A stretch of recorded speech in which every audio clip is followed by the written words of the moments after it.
Valorant is literally all a mental game. This is something that cannot be argued. I've played for a long time, but better yet, my Discord server is a huge source of insight. With hundreds of radiants, I can easily talk to anyone, which is a huge blessing because I can quickly realize that by asking the same question, which is how could I become a radiant? What's like the number one advice you could give anyone to become a radiant? They will always say the same thing: mental. It is about the mental space. So based off of the title, where does toxicity play a role in this mental space? This is a little bit of a different video where I just give you my thoughts and rant a little bit, but I think it can be interesting because toxicity in the right doses can be extremely beneficial. I think that toxic players can be so damn good at the game, and we can kind of look towards pro players and other large streamers because as their egos inflate, we can really see them become toxic. I have seen it first. I'm not gonna name any names because I ain't trying to start no YouTube drama, but we can definitely see some of the top players become extremely toxic within Valorant, and I would argue that it's helped them get to where they are today. This is because toxicity can adjust the performance and one's playstyle of their gameplay live. For example, I am Jet and I'm fighting an enemy Jet. I then swing a one tap and Jet dash away 3 rounds in a row before typing huge Jet diff your iron. That is going to affect the enemy Jet, maybe just a little, but if I'm lucky enough, quite a lot. And this Jet will then start responding, trying to be toxic back, and that's when I'll know it worked. That's when my ego starts getting inflated as I continue to dominate, which then is a cycle of ego inflation, and then my toxicity towards the one that's losing is a cycle of ego deflation, where this Jet will perform worse and worse. In the best case scenario, my toxicity got into their head so badly that their gameplay begins to change, where this Jet is no longer confident in initiating, but is trying to stay alive to avoid the embarrassment of dying and then being roasted. This is a fact. I've seen this happen. This has happened to me. I've talked to plenty of people, and this is the truth. When I started looking into it, this is just one example of many on how it affects our mental space. Now, I need to preface something very important. I'm not talking about harassment, racism, sexism. I'm talking about saying GG easy. I'm talking about calling someone dog water. I'm talking about banter that is on the side of maybe bullying, but it's only within gameplay. Nothing that induces harassment to another human. Like, I'm just talking about gameplay. This has to be made clear, but I think it is made clear because if you go on and harass people, like your own team will turn on you, right? It's just bad altogether. But the toxicity based off of gameplay, that's just an entirely different story. Funny enough, if you're maybe queued with friends or you're just lucky enough to have a solid team, you can Uno reverse card into a huge comeback thanks to mental space. This one you guys have seen. The essence of the 9-3 curse is a mental placebo. Just think about that. Even though it's happened multiple times, like there's actual fact in history, I've seen it in pro tournaments, the 9-3 curse is somewhat real statistically, but it's only become real thanks to the mental placebo that it's initiated on the enemies or the allies. Let's say you're winning or losing. Like that's insane to think about, but it's real. It's genuinely real. Now, this placebo and mental comeback can come in many different ways. For example, the enemy team decides to be toxic towards me. I'm bottom fragging, I'm doing very bad. They will start to see me as not a threat, and they will continue to be toxic towards me. However, the big thing I haven't done is clap back yet. Then, it happens. I ace, or I kill the toxic player. Don't say anything yet, because at that point, they'll shut up. They will most likely not continue to be toxic if you won the round by an ace while they were being toxic to you. I bet you 95% chance they're not going to say anything, and you don't have to yet.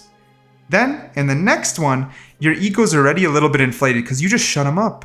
You did it. You literally shut them up by force. Your ego is inflating already, and if you snowball that inflation straight into another kill, and you start being toxic back, it's going to deflate the enemy's ego way too fast, because what happens is the larger that balloon is, the more prone it is to popping. So it is a double-edged sword, because if they're good enough to not have their mental affected, and then they clap back and roast you 10 times harder, your balloon is gonna pop. and it's gonna pop extremely aggressively, and it can completely shift and create comebacks. I've seen it. I've done it, actually, because I've queued with friends where we've orchestrated this, where someone's toxic, we all agree to be quiet, and then one at a time, as we each kill him, we roast the heck out of him. And I've seen their top frag become their bottom frag thanks to this exact thing.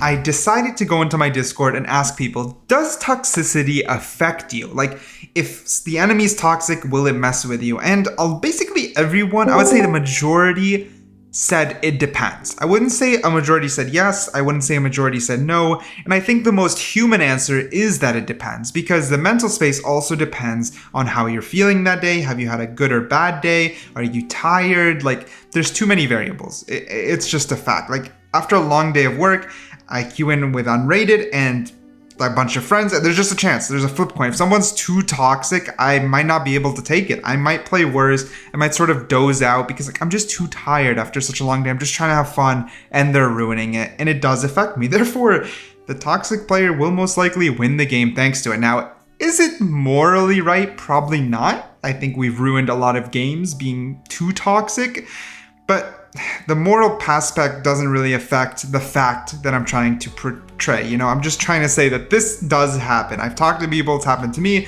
it's most likely happened to you.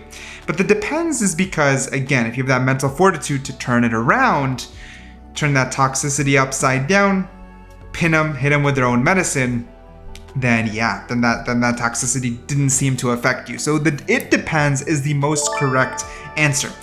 Though, with all this information, even if you do agree with me, because at this point you might disagree, you might completely say no, being kind will make you win more. And I think to an extent, it's about balance. Being friendly to your own team, saying nice try, maybe making up strategies, saying thank you, even if they played bad, like thanks for trying to cover me, is actually going to boost their ego. It's not only that, but it's going to boost their mental space, and they're going to continue to try, and as they continue to try, they are rolling the dice every round for that comeback. So that much is true. Being friendly or kind of like a captain coach to your own team is a positive. Being friendly to the enemy team is not. I've had instances where I tell people nice shot, good play, nice play, and it boosts their ego so much that they end up snowballing me. And I basically just shot myself in the foot. I've had it happen. There was a bottom fragger who aced me in a game, or aced my team in a game. I'm like, yo, that was such a sick ace. And then they dropped like a 40 bomb. Hell nah. I gotta stop being nice to the enemies. That is definitely hindering you. I don't care what no one says. Being a little bit toxic and adding salt to the enemy's wound, however, well, exactly like the phrase portrays, it's adding salt to the enemy's wounds. It hurts them more. However, we're all our own people. You know, I tend to sometimes be more passive aggressive in my toxicity because I kind of don't always have it in me to just be straight toxic. Like, I can't be the first person to call someone dog water or bad. It's just not in me. It's not that I can't get angry. It's not that I won't be toxic. Let's say in the call, I'll say, oh damn, that jet's dog water. But I won't want to type that directly to the jet.